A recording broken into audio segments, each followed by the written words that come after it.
देश में corona virus की शुरुआत के वक्त लोगों में खौफ था। लोगों ने घरों में रहकर और एहतियात बरतकर कोरोना के खिलाफ जंग लड़ी थी। नए साल के आते आते ऐसा लग रहा था कि बस अब देश कोरोना से चल रही जंग के अंतिम पड़ाव पर है। धीरे धीरे वैक्सीन का काम शुरू हुआ। इस साल 2 फरवरी को जब देश में कोरोना के केस 8,635 दर्ज किए गए तो लोगों को उम्मीद जगने लगी थी कि महामारी खत्म होने को है। यहाँ तक कि सरकारें पेंडेमिक की बजाय एंडेमिक का नारा देने लगी थी। संकट खत्म मानकर सब कुछ खोल दिया गया। लोग घरों से निकल पड़े। सोशल डिस्टेंसिंग केवल प्रतीकात्मक दिखने लगी। मास्क मुंह और नाक से नीचे खिसककर गले तक आ गए।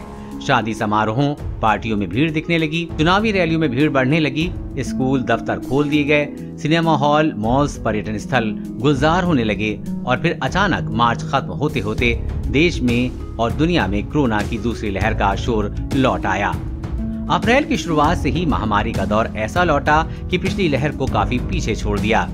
कोरोना वायरस की नई लहर ने भारत को एक बार फिर बैकफुट पर खड़ा कर दिया है। देश के अलग अलग हिस्सों में त्राहिमाम मचा है।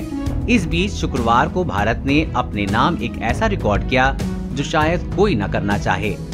भारत अब दुनिया में कोरोना वायरस से प्रभावित दूसरे सबसे बड़े देश बन गया है। सोमवार के आंकड़े के बाद ब्राजील भी भारत से पीछे छूट गया है। सोमवार को भारत में 1.68 लाख नए कोरोना वायरस के मामले दर्ज किए गए। इसी के साथ देश में कुल कोरोना केस की संख्या 1.35 करोड़ पहुंच गई है, जो दुनिया में नंबर 2 है।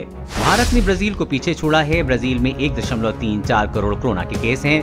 कोरोना के कुछ केस के मामले में अमेरिका अभी सबसे आगे है। अगर मौतों का आंकड़ा देखें तो इस मामले में भारत दुनिया का चौथा सबसे प्रभावित देश है। भारत में अब तक कोरोना वायरस के कारण 1.70 लाख मौतें हुई हैं, जबकि अमेरिका में सबसे अधिक 5.75 लाख मौतें दर्ज की गई हैं। मौतों के मामले में ब्राजील नंबर 2 पर है, मैक्सिको नंबर 3 और भारत नंबर 4 पर है। ऐसे हालातों के बीच अब लॉकडाउन की चर्चा भी तेज हो गई है।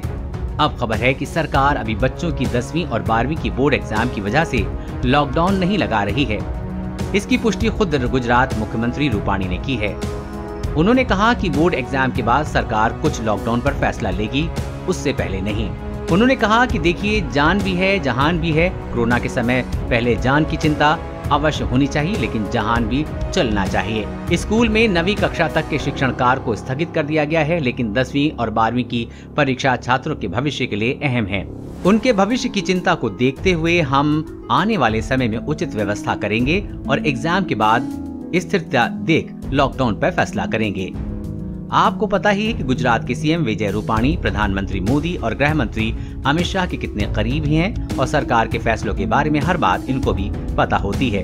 वहीं लॉकडाउन अब क्यों जरूरी है, चलिए जानते हैं। देश में कोरोना विस्फोट की स्थिति से निपटने में संसाधन कम पड़ रहे हैं। शहर शहर अस्पतालों में बेड्स, आईसीयू बेड्स, वेंटिलेटर्स की कमी देखी जा रही है, तो शमशान घाटों पर लाइनें लगी हैं। कोरोना से निपटने में जरूरी रेमडेसिविर इंजेक्शन के लिए घंटों लोगों को लाइनों में लगते देखा जा रहा है।